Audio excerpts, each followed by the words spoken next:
Second organic chemistry की unit first शुरू करने जा रहे हैं। यूनिट फर्स्ट में ए पोर्शन में है स्ट्रक्चर एंड बॉन्डिंग।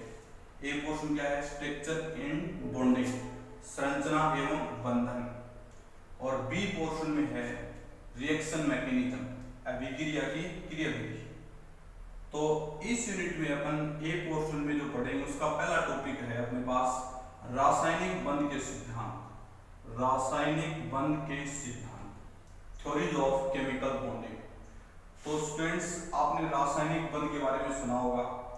रासायनिक बंध, मान लीजिए किसी कोई परमाणु इलेक्ट्रॉन देता है, कोई परमाणु इलेक्ट्रॉन लेता है, उसके आधार पर अलग अलग थ्योरी विकसित हुई। उसके आधार पर एक थ्योरी दी गई और थ्योरी के आधार पर बंध के प्रकार दिए गए। बंध के प्रकार, कितने प्रकार के बंध हैं आपके सिलेबस में? आपने 3 प्रकार के बंध 11th-12th में पढ़े थे। पहला था देखो आयनिक बंध, आयनिक बंध, दूसरा सहसंयोजक बंध,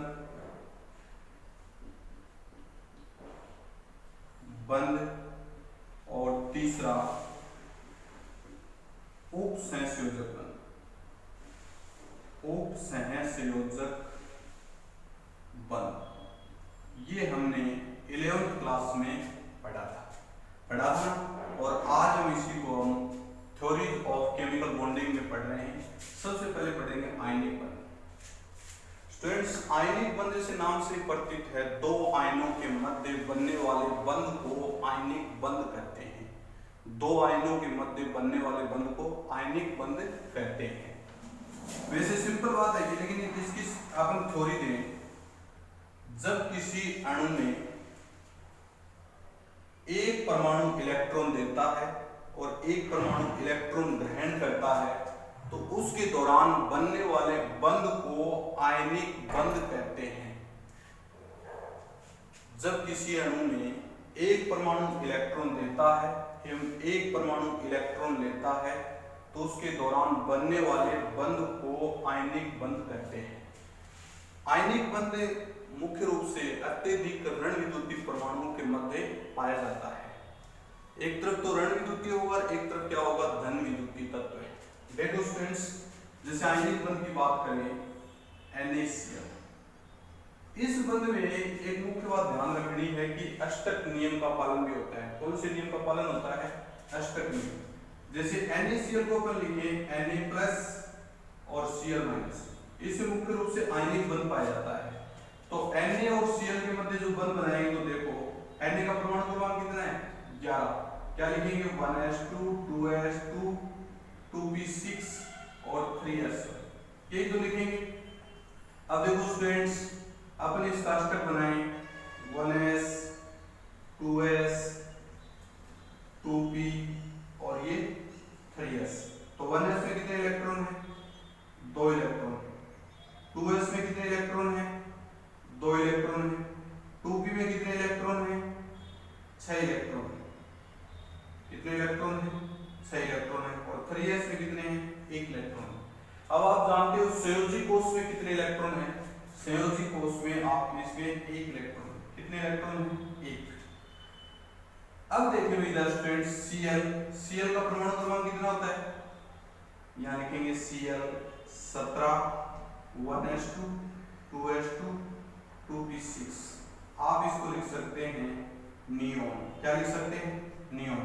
फिर लिखेंगे 3s2, 3p5। ठीक है। तो अपन मान लीजिए इसकी स्ट्रक्चर बनाए, तो यहाँ लिखेंगे नियोन। नियोन के बाद क्या आएगा? 3s2, फिर क्या आएगा?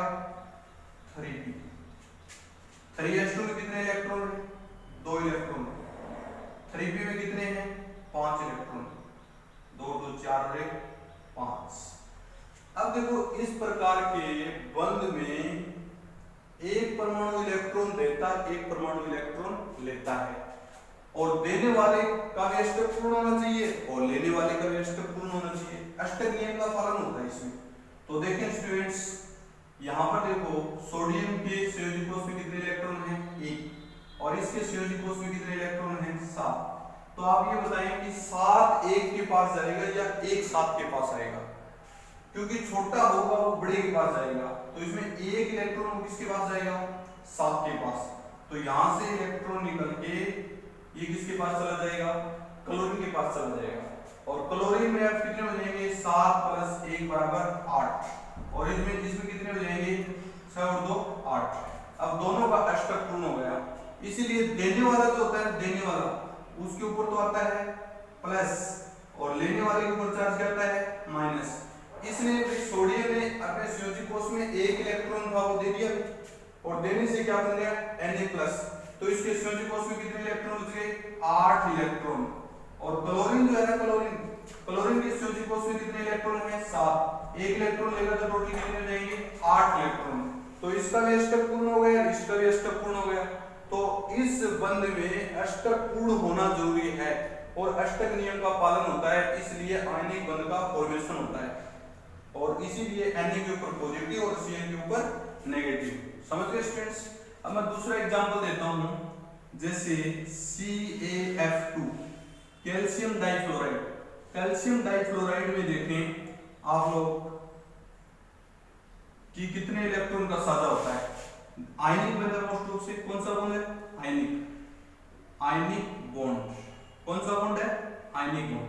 अब आयनिक बॉन्ड है तो इसमें देखें कैल्शियम परमाणु क्रमांक कितना होता है, 20, क्या लिखेंगे, नियोन, फिर आगे क्या लिखें, 3s2 3p6 4s2, ऐसे तो लिखेंगे। और F का परमाणु क्रमांक कितना होता है, 9, क्या लिखेंगे, हीलियम 2s2 2p5, समझ ले। और कितने हैं इसमें, 2 है। तो देखो आप इसका अष्टक बनाइए, यहां पर यहां लिखेंगे 1s2 2s2 2p6 3s2 3p6, और यहां लिखेंगे 4s। इसी प्रकार 1s 2s 2p 1s 2s 2p, तो यहां देखिए 2 इलेक्ट्रॉन, फिर 2 इलेक्ट्रॉन, फिर 6 इलेक्ट्रॉन, समझ रहे हो, 6 इलेक्ट्रॉन, 2 2 4 और 2 6, 10 हो गए। फिर 2 इलेक्ट्रॉन, ठीक है, फिर उसके बाद 6 इलेक्ट्रॉन, 4 5 6, और फिर कितने इलेक्ट्रॉन, 2 इलेक्ट्रॉन। ये था आपका कैल्शियम। अब फ्लोरीन देखो, 2 इलेक्ट्रॉन, फिर 2 इलेक्ट्रॉन, फिर 5 इलेक्ट्रॉन, ये 5 इलेक्ट्रॉन, इधर 2 इलेक्ट्रॉन, इधर क्या आएंगे, 2 इलेक्ट्रॉन, और इधर क्या आएंगे, 5 इलेक्ट्रॉन। कितने इलेक्ट्रॉन आएंगे, 5 इलेक्ट्रॉन। अब देखो इसके संयोजी कोष में कितने इलेक्ट्रॉन हैं, 2, और इसके संयोजी कोष में कितने इलेक्ट्रॉन हैं, 7। अब देखो 7 एक फ्लोरीन के पास, और फ्लोरीन कितने हैं, 2 है, तो 7 इलेक्ट्रॉन, और इसमें 2 इलेक्ट्रॉन है। तो ये कैल्शियम क्या करेगा, एक इलेक्ट्रॉन तो इसको दे देगा, एक F को, और दूसरा इलेक्ट्रॉन दूसरे F को, तो इसको क्या लिख देंगे, कैल्शियम 2 इलेक्ट्रॉन देता है इसलिए 2+, और फ्लोरीन 1 इलेक्ट्रॉन लेता है इसलिए 2F नेगेटिव। तो अपने पास कंपाउंड क्या बन जाएगा, CaF2, क्या बन जाएगा, CaF2। तो ये था आपका आयनिक बॉन्ड, इसमें मुख्य रूप से अष्टक नियम का पालन होता है। समझ रहे हो स्टूडेंट्स। नेक्स्ट हेडिंग वाली अगली, दूसरे प्रकार का जो बंध है सहसंयोजक बंध। दूसरे प्रकार का जो बंध है उसे क्या कहेंगे, सहसंयोजक बंध। कौन सा बंध, सहसंयोजक बंध। लिखें इसमें,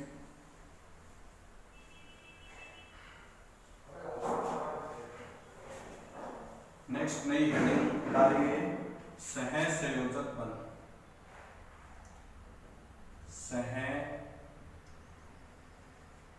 संयोजक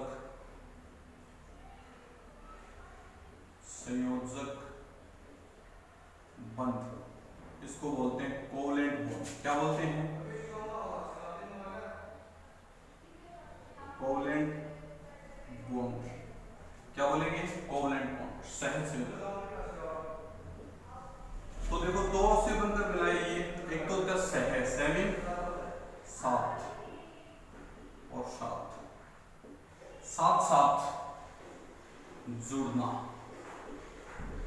ऐसे लिख सकते हो, यानी तो किसी अणु में दो परमाणुओं के आपस में साझेदारी से बनने वाले बंध को सहसंयोजक बंध कहते हैं।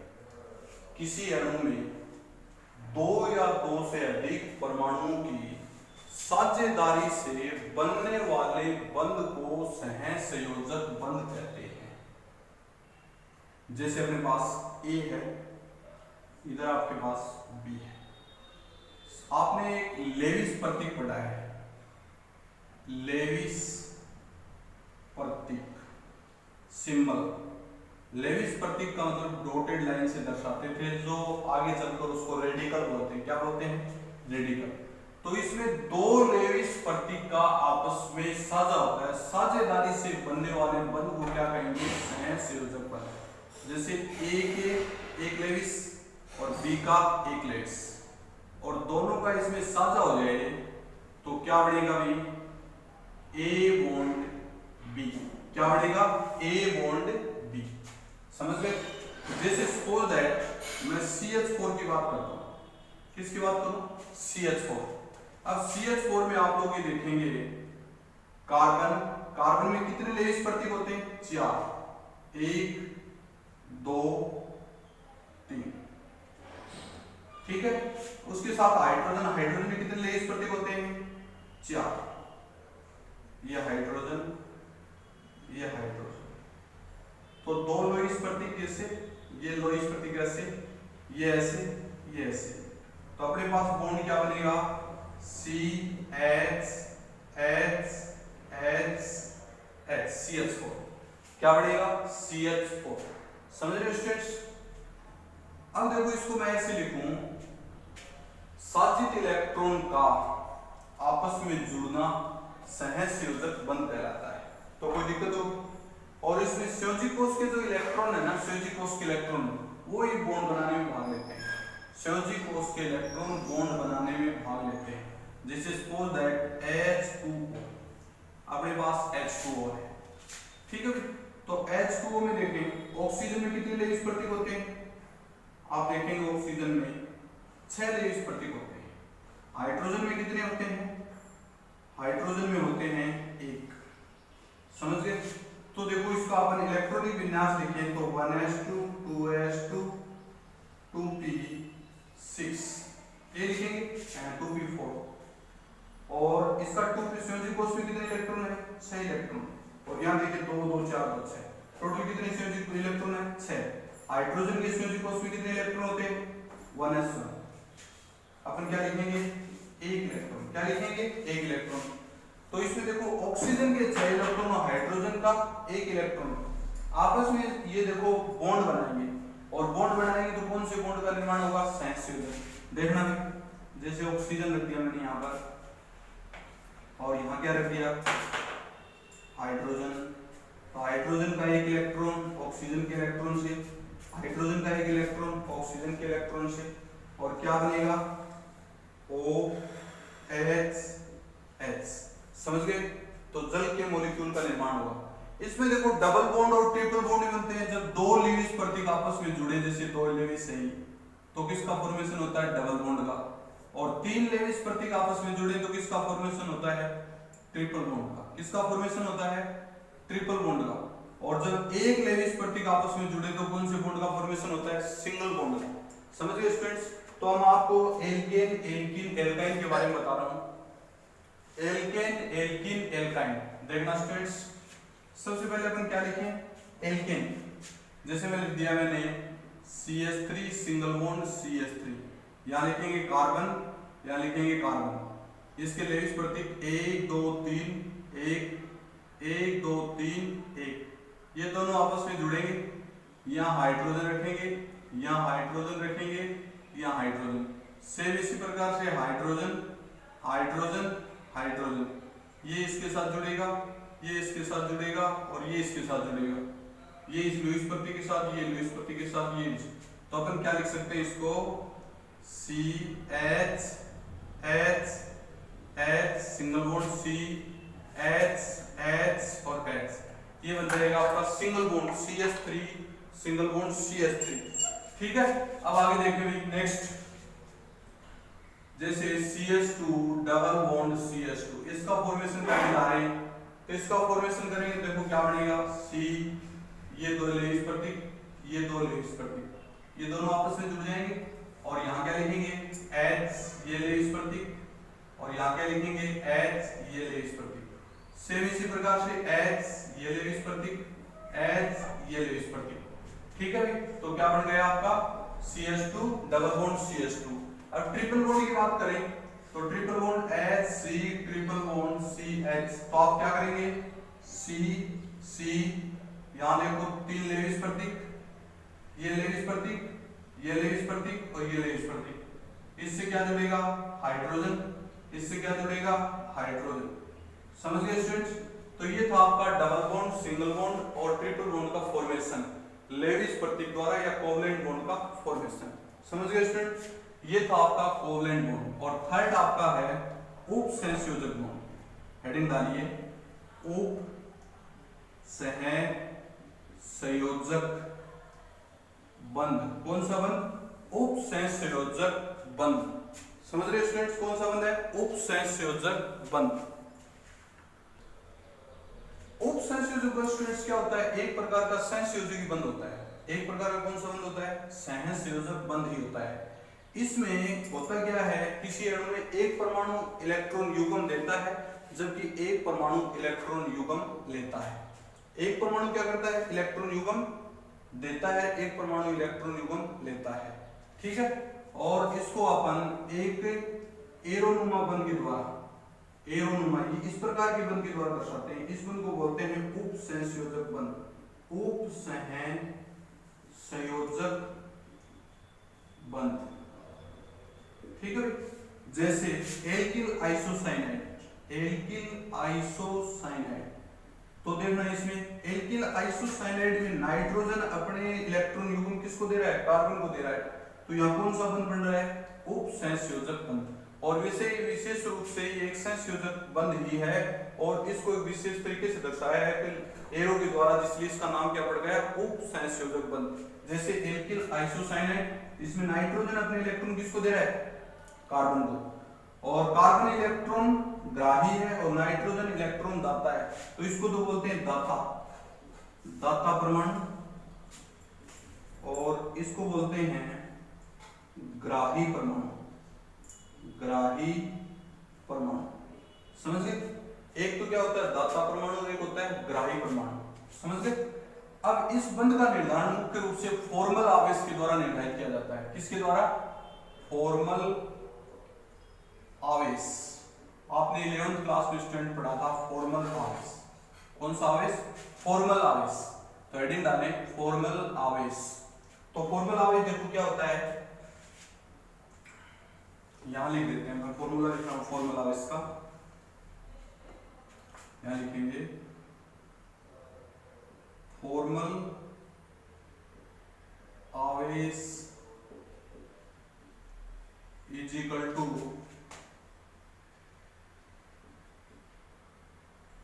परमाणु का समूह या वर्ग, परमाणु का वर्ग, जिसका अपन फॉर्मल आवेश याद कर रहे हैं, उस परमाणु का वर्ग minus lone pair of electron plus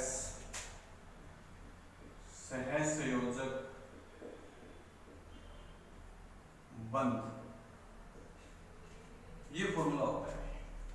formal आवेश बराबर क्या होता है? परमाणु का वर्ग, जिस परमाणु को अपन निकाल रहे हो कौन से वर्ग में आता है वो वर्ग, lone pair of electron plus सहसंयोजक बंध। ठीक है, अब जैसे यहां लिख देते हैं अपन R N double bond C coordination bond C।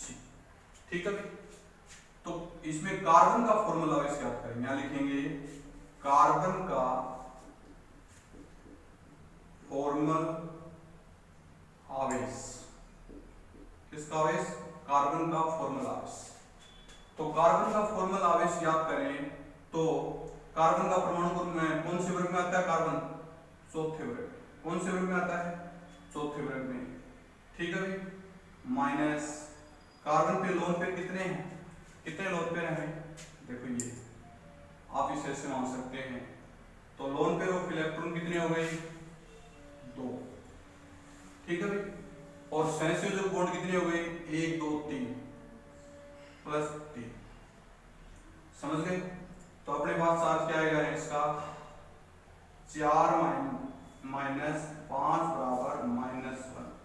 Carbon पे फॉर्मूला इस क्या आएगा, -1, क्या आएगा फॉर्मूला इस -1, क्योंकि मैंने आपको बताया कार्बन कौन से वर्ग में आता है, चौथे वर्ग में। कौन से वर्ग में आता है, चौथे वर्ग में आता है। कार्बन पे लोन पेयर ऑफ इलेक्ट्रॉन कितने हैं, 2 हैं इसमें भी लोन पेयर एट प्रेजेंट कितने हैं वो देखने, 2 हैं इसमें लोन पेयर ऑफ इलेक्ट्रॉन। संयोजक बंध कितने, 2 तो ये है कि कोऑर्डिनेशन संयोजक बंध 3, 3 और 2 5, तो 4 माइनस 5 बराबर 1। कार्बन का फॉर्मूला इस क्या गया, -1। दूसरा देखिए नाइट्रोजन का फॉर्मल चार्ज, नाइट्रोजन का फॉर्मल चार्ज क्या होगा, देखो नाइट्रोजन कौन से वर्ग में आता है, नाइट्रोजन आता है 5वें वर्ग, कौन से वर्ग में, 5वें, माइनस नाइट्रोजन पे लोन पेयर ऑफ इलेक्ट्रॉन कितने हैं, 0, लोन पेयर ऑफ इलेक्ट्रॉन कितने हैं नाइट्रोजन पे, 0, ठीक है भाई। क्योंकि एट प्रेजेंट इस पे कोई लोन पेयर नहीं है, वैसे तो एक लोन पेयर होता है लेकिन एट प्रेजेंट कोई लोन पेयर नहीं है, तो अपन क्या लिखेंगे, संयोजक बंध कितने लिखेंगे, 4। तो नाइट्रोजन का फॉर्मूला इस क्या आ जाएगा भाई, +1, क्या आ जाएगा, +1। तो नाइट्रोजन पे तो +1 आता है और कार्बन पे -1 आता है। ये था आपका फॉर्मल आवेश, इसके बारे में आगे नेक्स्ट वीडियो में डिस्कस करेंगे, ठीक है स्टूडेंट्स, ओके।